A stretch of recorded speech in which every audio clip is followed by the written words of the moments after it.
Periods regular ആണെങ്കിൽ safe ആണെന്നാണോ കരുതിയത്? എന്നാലല്ല. ഈ 3 ലക്ഷണങ്ങൾ ഉണ്ടെങ്കിൽ ഡേഞ്ചർ സിഗ്നൽ ആണ്. 1. പല സ്ത്രീകളിലും പീരീഡ്സ് ടൈമിൽ സഹിക്കാനാകാത്ത വേദന ഉണ്ടാകുന്നു. പക്ഷെ അത് നോർമൽ ആണെന്ന് പറഞ്ഞ് ഇഗ്നോർ ചെയ്യുന്നു. എന്നാൽ അത്രയും വേദന ശരീരത്തിലെ ഹോർമോൺ ഇംബാലൻസ് അല്ലെങ്കിൽ ഇൻഫ്ലമേഷന്റെ സിഗ്നൽ ആകാം.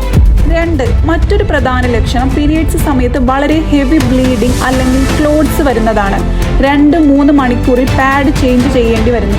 എങ്കിൽ അത് നോർമൽ പീരീഡ്സ് അല്ല, മറിച്ച് അയൺ ലോസ് കൂടാനും ഭാവിയിൽ വീക്ക്നെസ് ഉണ്ടാകാനും സാധ്യതയുണ്ട്.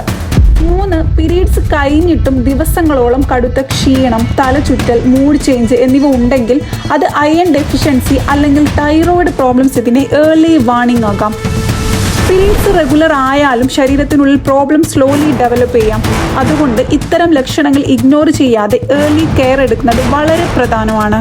ഇതുപോലെയുള്ള വീഡിയോസിനായി ഈ ചാനൽ സബ്സ്ക്രൈബ് ചെയ്യൂ, ഷെയർ ചെയ്യൂ.